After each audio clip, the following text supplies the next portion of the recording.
Good morning friends. आज की इस वीडियो में आपका ये भाई, आपका ये दोस्त आपको क्लास 10 के एक्सरसाइज 3.6 का जो क्वेश्चन नंबर 1 है, इसी का 7वां नंबर क्वेश्चन सॉल्व करवाने वाला है। और इसके पीछे के जो 6 क्वेश्चन है ना, इसे हम लोगों ने बहुत ही सॉलिड तरीके से तथा बहुत ही दमदार तरीके से ऑलरेडी सॉल्व कर रखा है। यहाँ पे इस क्वेश्चन को भी हम लोग बहुत ही दमदार और बहुत ही शानदार तरीके से सॉल्व करने वाले हैं। देखिए, इस क्वेश्चन में हमें 2 समीकरण दिया गया है। हमसे ये कहा जा रहा है कि पहले हमें इन दोनों समीकरण को रैखिक समीकरण में बदलना है और फिर बाद में इन दोनों समीकरण को हमें हल करना है। तो पहले आइए इसे हम रैखिक समीकरण में बदलते हैं। अब आप सोच रहे होंगे कि रैखिक समीकरण क्या होता है, तो इसी का जो क्वेश्चन नंबर 1 है उसमें मैंने पूरा डिटेल्स में बताया है कि रैखिक समीकरण क्या होता है। यहाँ भी मैं आपको नाराज़ नहीं करूँगा, यहाँ भी मैं आपको डिटेल्स में तो नहीं, थोड़ा सा पंछुछुर बताऊँगा, लेकिन फिर भी आपको समझ में आ जाएगा। देखिए, रैखिक समीकरण क्या होता है कि कोई ऐसा समीकरण जिसमें चर का घात 1 हो उसे रैखिक समीकरण बोलेंगे। जैसे देखिए, 2x + 5y = 8 एक रैखिक समीकरण है, क्योंकि इसमें चर x और y जो है ना, इन दोनों का घात 1 है। तो आपको समझ में आ गया कि रैखिक समीकरण क्या होता है। ऐसा समीकरण जिसमें चर का घात 1 हो उसे रैखिक समीकरण कहते हैं। अब आइए हम इन दोनों समीकरणों को पहले रैखिक समीकरण में बदल लेते हैं। तो पहले इसकी बारी है, तो आइए इसे हम ठेहा पे चढ़ाते हैं। ये है 10/x + y, तो यहाँ लिखेंगे 10/x + y अब plus 2/x - y plus 2/x - y और बराबर में है 4, तो यहाँ 4 लिख देंगे। अब देखिए, इसको हम कैसे लिख सकते हैं। 10/x + y को लिख सकते हैं 10 × 1/x + y, कोई दिक्कत नहीं है। और नहीं समझ में आ रहा है तो मैं आपको बता रहा हूँ। देखिए, 10/x + y है ना, इसे हमने लिखा 10 × x/y, एक ही बतिया है। 10 × 1, 10 को 1 से गुना करेंगे तो 10 हो जाएगा, और नीचे x + y है तो यहाँ भी नीचे x + y है। तो चाहे आप 10/x + y लिखिए या 10 × 1/x + y लिखिए, एक ही बात है। प्लस इसको भी हम वही करेंगे, यहाँ लिखेंगे 2 × 1/x - y, 2 × 1/x - y, कोई दिक्कत नहीं है। अब बराबर में क्या है, तो बराबर में यहाँ 4 है, तो यहाँ 4 लिख देंगे। अब देखिए, यहाँ से 1/x + y को हम u मान लेंगे और 1/x - y को हम v मान लेंगे। ऐसा इसलिए हम मान रहे हैं ताकि हम दिए गए समीकरण को रैखिक समीकरण के रूप में लिख सकें। तो आइए 1/x + y को यहाँ हम u मान लेते हैं। तो यहाँ लिखेंगे माना 1/x + y बराबर u, और 1/x - y को हम v मान लेंगे, 1/x - y बराबर v। ठीक है। अब देखिए, यहाँ पे 10 तो ज्यों का त्यों हो जाएगा, 1/x + y को हमने u माना है ना, तो यहाँ u लिख देंगे। प्लस 2 ज्यों का त्यों, 1/x - y को हमने v माना है ना, तो यहाँ v लिख देंगे। अब बराबर में तो 4 एकदम इधर मस्त होके पड़ा ही है, तो हमें मिला 10u + 2v बराबर 4। अब ये जो हमें समीकरण मिल रहा है ना, ये एक रैखिक समीकरण है। क्यों रैखिक समीकरण है? क्योंकि इसमें जो दोनों चर दिखाई दे रहे हैं u और v ना, इन दोनों का घात 1 है।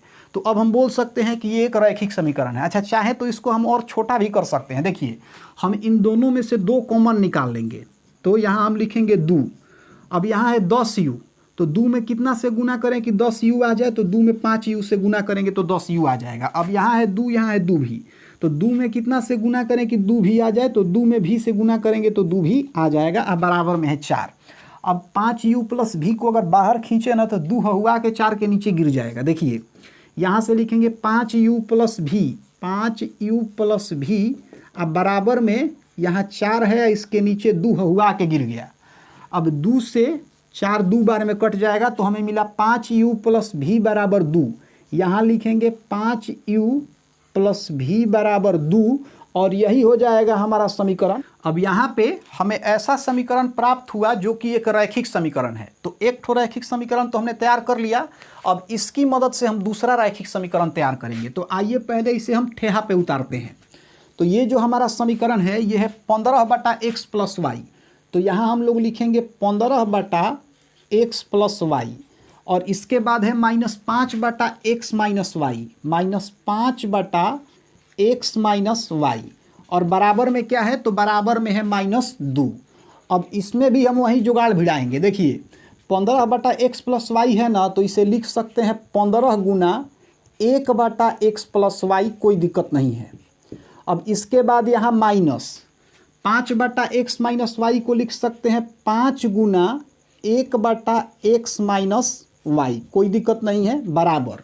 इधर है -2 तो हमने लिख दिया -2। अब इसके बाद देखिए 15 ज्यों का त्यों 1/x+y को हमने u माना है ना, तो यहाँ u हो जाएगा माइनस 5 ज्यों का त्यों और 1/x-y को हमने भी माना है ना, तो यहाँ भी हो जाएगा। अब बराबर में इधर है -2। अब यही हो जाएगा हमारा समीकरण सेकेंड। देखिए समीकरण सेकेंड जो हमें मिला है ना, ये एक रैखिक समीकरण है। क्यों रैखिक समीकरण है? क्योंकि इसमें देखिए जो दो चर है ना u और v, इन दोनों का घात 1 है। तो इस तरीके से हमें दो ऐसे समीकरण मिले जो कि रैखिक हैं। अब हम क्या करेंगे, इन दोनों समीकरण को एक साथ लिखेंगे और फिर लिख के इन्हें हम हल कर देंगे। तो आइए पहले इन दोनों समीकरण का हम भरत मिलाप कराते हैं, अर्थात इन दोनों को हम पहले एक साथ लिख देते हैं। पहला है 5u + v = 2, तो यहाँ लिखेंगे 5u + v, अब बराबर में इधर है 2। अब ये क्या है, ये है 15u - 5v = -2। ये है 15u - 5v और बराबर में है -2। ये है हमारा समीकरण 1 और ये है समीकरण 2। अब हम इन दोनों समीकरण को विलोपन विधि की मदद से हल करने वाले हैं। तो इसके लिए मुझे दोनों समीकरण में से किसी भी इसके लिए मुझे दोनों समीकरण में से या तो u वाले पद को गायब करना पड़ेगा, नहीं तो v वाले पद को गायब करना पड़ेगा। यहाँ पे फिलहाल मैं दोनों समीकरण से u वाला पद गायब कर दे रहा हूँ। तो इसके लिए मुझे क्या करना पड़ेगा, मुझे समीकरण फर्स्ट में 15 से गुना करना पड़ेगा और सेकेंड में 5 से गुना करना पड़ेगा। तो मैं यहाँ लिखूँगा कि समीकरण फर्स्ट गुना 15, अब फिर यहाँ लिखूँगा कि सेकेंड गुना 5 करने पर, चलिए समीकरण फर्स्ट को 15 से गुनिया दीजिए। देखिए यहाँ पे अगर 5u में 15 से गुना करेंगे ना, तो 15 × 5 = 75u। इसके बाद है प्लस, तो यहाँ प्लस हो जाएगा। v में अगर 15 से गुना करेंगे तो 15v, अब बराबर 2 में अगर 15 से गुना करेंगे तो ये हो जाएगा 30। अब ये जो सेकंड समीकरण है इसको 5 से गुनियाएंगे, तो 15u में 5 से गुना करेंगे तो हमें मिल जाएगा 75u। इसके बाद 5v में अगर 5 से गुना करें ना, तो हमें मिल जाएगा 25v बराबर -2 में 5 से गुना करेंगे तो हमें मिल जाएगा -10। अब देखिए दोनों समीकरण में u वाला पद बराबर हो गया। अब यहाँ से अगर u वाले पद को हमें गायब करना है तो हम क्या करेंगे, समीकरण फर्स्ट में से सेकंड को घटा देंगे, u वाला पद गायब हो जाएगा। कैसे? देखिए समीकरण फर्स्ट में है 75u और सेकंड में भी है 75u। इन दोनों को गायब करना हो तो क्या करना पड़ेगा, माइनस कर देंगे तो दोनों गायब हो जाएगा, कट जाएगा। तो यहाँ यही काम हम करने वाले हैं। हम क्या करेंगे कि समीकरण फर्स्ट में से समीकरण सेकंड को हम घटा देंगे, हमारा काम हो जाएगा। तो देखिए समीकरण फर्स्ट में से सेकंड को अगर हम घटा रहे हैं तो इसे तो हमें लिखना पड़ेगा ना, तो इसे हम अलग नहीं लिखेंगे, हमें घटाना है ना। यहाँ पे हम माइनस का चिन्ह दे देंगे, हमारा काम हो जाएगा। अब ये हो गया कि समीकरण फर्स्ट में 15 से गुना कर, सेकंड में 5 से गुना कर, फर्स्ट में से सेकंड को घटाने पे। तो आइए अब फर्स्ट में से सेकंड को हम घटा देते हैं। तो देखिए यहाँ पे मैंने आपको बताया था कि जब भी हम समीकरण फर्स्ट में से सेकंड को घटाते हैं ना, तो नीचे जो संख्या होता है उसका चिन्ह बदल जाता है। प्लस रहेगा तो माइनस और माइनस रहेगा तो प्लस। 75u के पहले कुछ नहीं है तो प्लस का उल्टा माइनस, मतलब अब ये 75u नहीं रहा, अब ये हो गया -75u। -25 भी, तो माइनस का उल्टा प्लस, मतलब -25 भी नहीं रहा, अब ये हो गया +25 भी। ये माइनस है तो -10 नहीं रहा, माइनस का उल्टा प्लस हो गया, तो अब ये हो गया +10। अब देखिए ऊपर +75u और नीचे -75u, तो दोनों जो है ये कट जाएगा। अब ऊपर है +15 भी या नीचे 25 भी, तो ये दोनों जुड़ जाएगा ना कि यहाँ, क्योंकि यहाँ भी प्लस यहाँ भी प्लस, तो 25 × 5 = 30, 10 40 भी। अब बराबर ऊपर है +30 और नीचे है +10, तो ये 30 10 40 हो जाएगा। तो 40 भी बराबर 40 मिल गया। भी को जैसे ही यहाँ से बाहर निकालेंगे ना, तो 40 हुआ के इस 40 के नीचे चला जाएगा। तो यहाँ लिखेंगे 40/40, ये कट जाएगा एक बार में, तो v बराबर यहाँ से हमें मिल गया 1। अब हम क्या करेंगे, v का मान चाहे तो समीकरण फर्स्ट में भी रख सकते हैं, सेकंड में भी रख सकते हैं, दोनों जगह से हम आसानी से u का मान प्राप्त कर सकते हैं। तो यहाँ पे फिलहाल मैं v के मान को समीकरण फर्स्ट में रख दे रहा हूँ। तो यहाँ मैं लिखूँगा इस चीज़ को कि v का मान समीकरण फर्स्ट में रखने पर, समीकरण फर्स्ट में रखने पर, v का मान समीकरण फर्स्ट में रखने पर क्या है समीकरण फर्स्ट? तो ये है 5u प्लस v बराबर 2। ये है 5u प्लस v बराबर में 2। ठीक है, तो 5u तो ज्यों का त्यों लिख देंगे, प्लस v का मान 1 आया है तो यहाँ 1 लिख देंगे, अब बराबर में इधर 2 लिख देंगे। अब 5u को यहाँ से बाहर निकाल लेंगे तो हम लिख सकते हैं कि 5u बराबर 2 ज्यों का त्यों, प्लस 1 इधर से उधर जाएगा तो ये -1 हो जाएगा। अब यहाँ से हमें मिला 5u बराबर 2 - 1 क्या हो जाएगा? 1 हो जाएगा। जैसे ही u को बाहर खींचेंगे तो 5 हुआ के 1 के नीचे चला जाएगा, तो यहाँ से लिखेंगे u बराबर 1/5। चलिए u का वैल्यू मिला 1/5, v का वैल्यू हमें मिला है 1, लेकिन यहाँ हमें u और v का वैल्यू थोड़े निकालना है, यहाँ तो हमें x और y का वैल्यू निकालना है। तो आइए अब हम x और y का वैल्यू निकालते हैं। तो इसके लिए इन सारी चीज़ों को मुझे यहाँ से हटाना पड़ेगा, तभी x और y का वैल्यू निकाला जा सकता है। आपको ध्यान रखना है कि v बराबर 1 आया है और u बराबर 1/5 आया है। यहाँ मैं लिख लेता हूँ, v बराबर है 1 और u बराबर है 1/5। चलिए अब देखिए, इसे भी मैं यहाँ से हटा ही देता हूँ क्योंकि अब इसका कोई योगदान नहीं है। अब यहाँ पे हमने शुरू में माना था 1/x प्लस वाई बराबर u, तो यहाँ लिखेंगे कि 1/x प्लस वाई बराबर में u। तो यहाँ लिखेंगे कि 1/x प्लस वाई और u का वैल्यू कितना आया है? u का वैल्यू आया है 1/5। u का वैल्यू आया है 1/5। तो यहाँ हमने लिखा 1/x प्लस वाई बराबर में 1/5, क्योंकि u का वैल्यू है 1/5। अब तिरछा तिरछी गुना करेंगे तो 5 में 1 से गुना करेंगे ना, तो यहाँ हो जाएगा 5। x प्लस वाई में 1 से गुना करेंगे तो यहाँ हो जाएगा x प्लस वाई। अब 5 बराबर x प्लस वाई को लिख सकते हैं x प्लस वाई बराबर 5।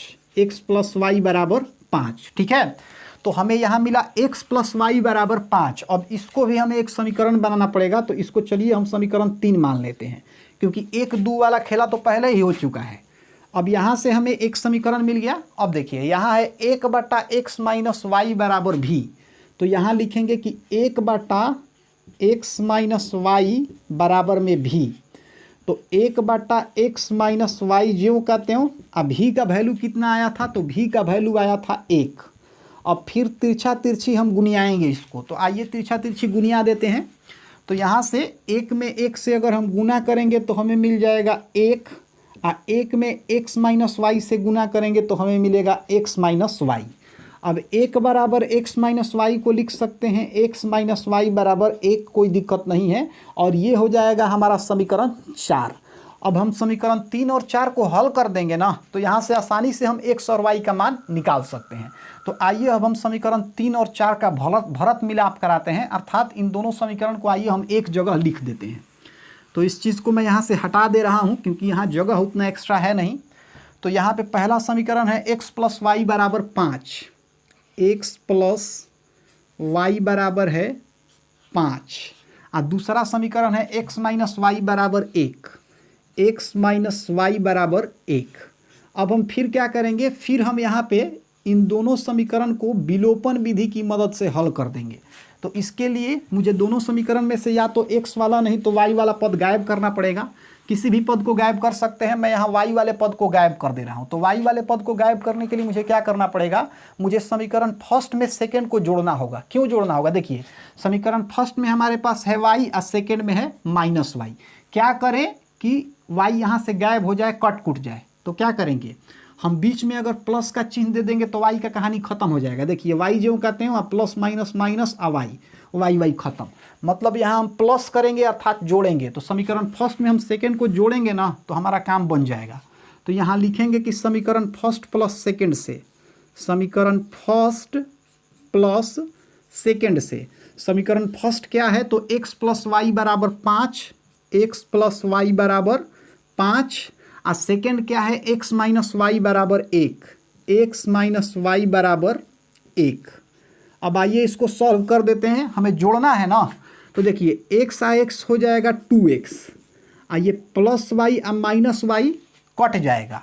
तो यहाँ है बराबर 5 या 1 हो जाएगा 6, तो 2x बराबर हमें 6 मिला। अब जैसे ही x को बाहर खींचेंगे तो 2 हुआ के 6 के नीचे चला जाएगा। तो यहाँ लिखेंगे x बराबर 6 बटा 2, 2 3 6, मतलब x बराबर हमें मिल गया 3।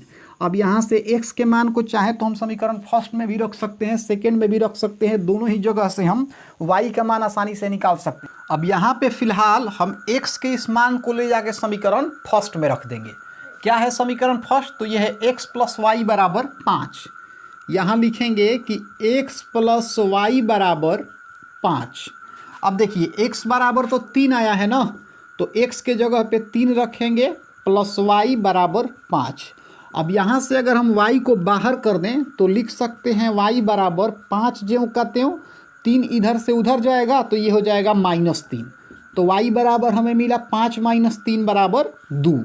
तो हमने यहाँ ये देखा कि x का वैल्यू हमें 3 मिला और y का वैल्यू हमें 2 मिला। तो इस तरीके से जो क्वेश्चन नंबर 7 था इसे हमने सॉल्व कर दिया।